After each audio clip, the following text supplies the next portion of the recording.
if you set aside values for unhindered pursuit of power and interests, you will eventually find before you the very same problems you wanted to overlook. Second, the balance of power in the New World Order is shifting towards the South and the East. Many countries, especially in Africa, Asia, Latin America, are becoming or have become key players in determining the direction of the New World Order. To put it simply, they have both agency and power. They are not only an expanding economic force, but their demographic growth is inexorable. This will also turn them into a political and cultural force. It will yield them both hard power and soft power, and they will use it to promote their interests as they should. The 193 members of the United Nations do not have to agree on every minute detail of values, but we have to have a common understanding of fundamentals. They include the sovereignty and territorial integrity of states. They include the prohibition of the use of force and the respect for human rights and fundamental freedoms. These values are the building blocks of who we are and what we stand for as the United Nations. The broad international community has overwhelmingly an interest to uphold them. Let me be clear. Russia has no right to continue its aggression on Ukraine. Israel has no right to violate international law in Palestine. States have no right to use Sudanese or Congolese territories to fight proxy wars for their economic or strategic self-interests. I urge us all to heed this message of the international community and act accordingly. War is always a failure of humanity. It is a collective failure of our fundamental values. It is a failure of us as human beings. Thirdly, I would like to say a few words about the state of the United Nations, the institution where we are. The UN was created to maintain and promote peace, stability, development, and friendly relations among nations. In order to achieve this, the balance between the three elements was required. The power at the highest level was represented by the UN Security Council. The interests of the wider membership were reconciled here in the General Assembly, and the values were enshrined in the Charter and consolidated as rules of international law. Now, unfortunately today, the UN is struggling to fulfill its central promise of delivering peace and stability. We can always blame each other, but at the end of the day, it's a collective decision. Countries have increasingly taken the liberty to break the rules of international law and to use force against other people's territories and suppress other nations. The United Nations of today does not sufficiently reflect the realities of the balance of power. All too often, it fails to serve as a forum for the coordination of interests, and the values at its core are too often not respected in good faith. We all want to have the freedom to make choices and a possibility to influence the world around us. Today, many countries are seeking answers in multipolarity or transactionalism. If the UN fails to deliver, this trend will accelerate. So, let me sum up in the terms of the three pillars: values, interests, and power. Our values can divide us. Fundamentally, however, they should unite us around the basic principles of humanity, the rule of law, and the prohibition of aggression. Our interests differ, and it's only right that we promote them. However, our choices have consequences. Opportunism will eventually be forced to confront the problems it tried to ignore. Power will constantly seek a new balance. We must adapt to change. Nevertheless, we should not allow the rise of hard power to blind us. The power of legitimacy, integrity, and rules will remain strong. So let me get to my second part, from the situation to possible solutions or things that we could do together. Never before in history has humankind had such means of innovations at its disposal to solve the world's most pressing problems. However, the current direction is wrong in so many ways. There are more wars than at any time since World War II. The world is becoming increasingly divided.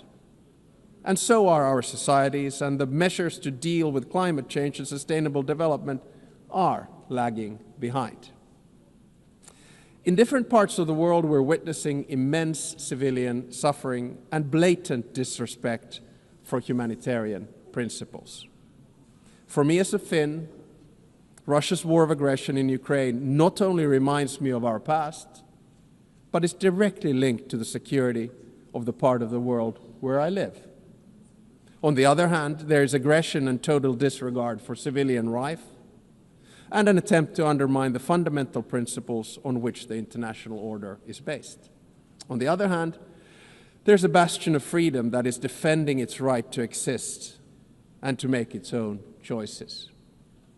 The battle for what consequences we will draw from this aggression is not yet over. Recently, there's been serious attempts at diplomatic solutions of the war on the initiative of the United States. There are no perfect solutions to wars. At the same time, we know that any decision made in these matters will have far-reaching consequences in Ukraine and beyond. There can hardly be a stronger unifying interest among the UN's broad membership than our opposition to the wars of conquest. Aggression must not be rewarded. Accountability for the most serious international crimes must be pursued. In the Middle East, civilians in Gaza are experiencing immense suffering. The deepening humanitarian crisis has reached unbearable levels and represents a failure of the international system. At the same time, Hamas continues to hold the hostages it has taken, and many have already lost their lives. An immediate ceasefire is needed in Gaza. That has been reiterated from this podium many times today and yesterday. Humanitarian aid must be granted safe and unhindered access. The hostages must be released. I commend the efforts led by France and Saudi Arabia to advance the two-state solution.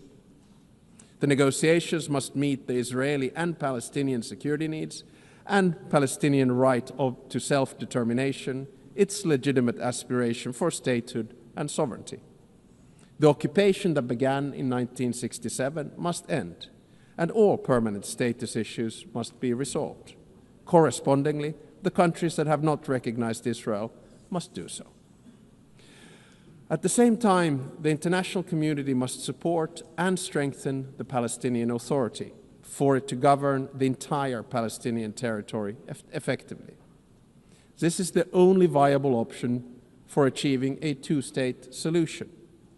A stable Palestine will also significantly benefit the security of Israel. In many parts of the world, conflicts are raging, causing immense suffering locally, instability regionally, and reverberations globally. We've witnessed particularly brutal violence in Sudan, in the Democratic Republic of Congo, in Haiti, Myanmar, and Mali, among others. Civilian populations continue to face famine and displacement at a large scale. And sometimes I feel that we end up looking at conflicts only that are near to us. But I think the job of the UN is to look at all of them with equal determination. I praise all those who, in good faith, continue to work for peace despite the daunting task. In June, a peace agreement was reached for the conflict in the Eastern Democratic Republic of Congo.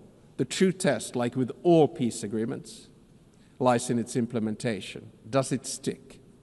There's a humanitarian crisis of alarming proportions that compels us, all of us, to respond. Peace processes should not be transactional. They must be guided by international law.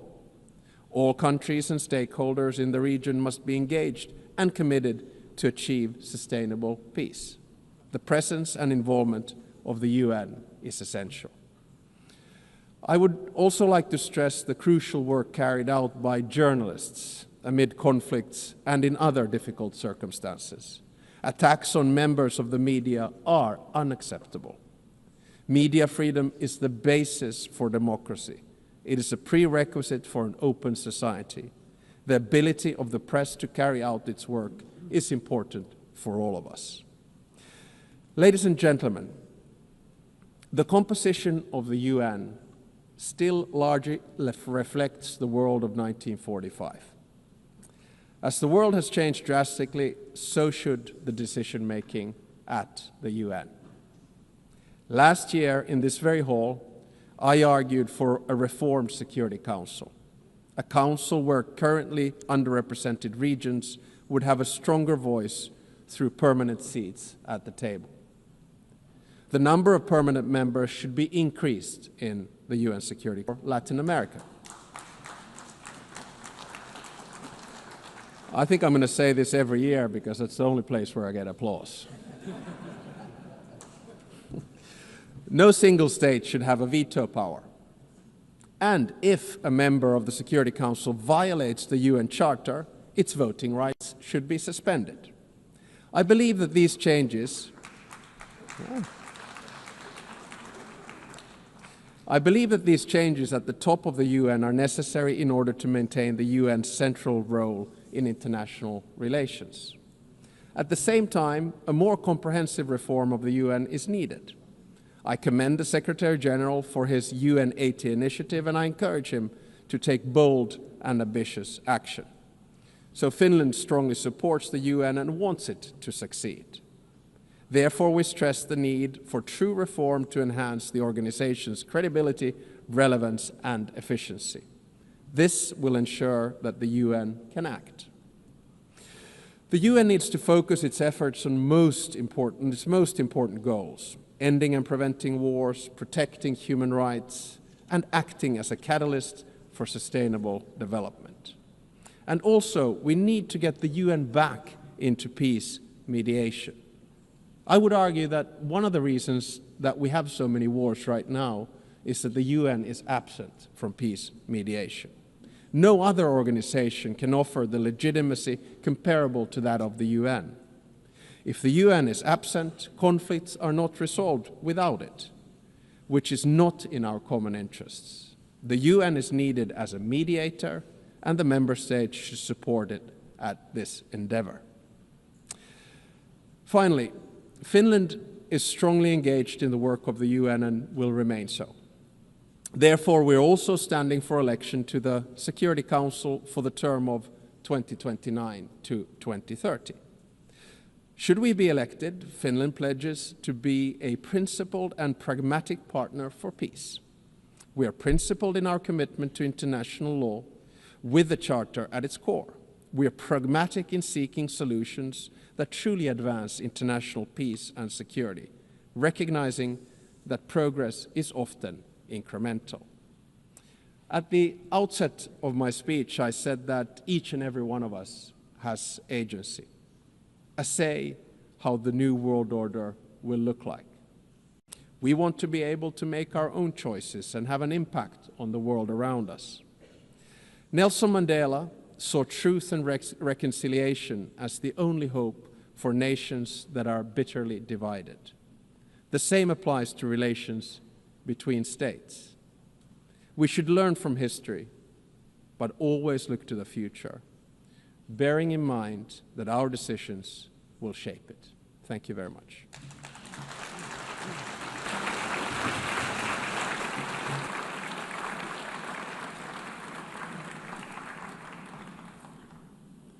On behalf of the Assembly, I wish to thank the President of the Republic of Finland.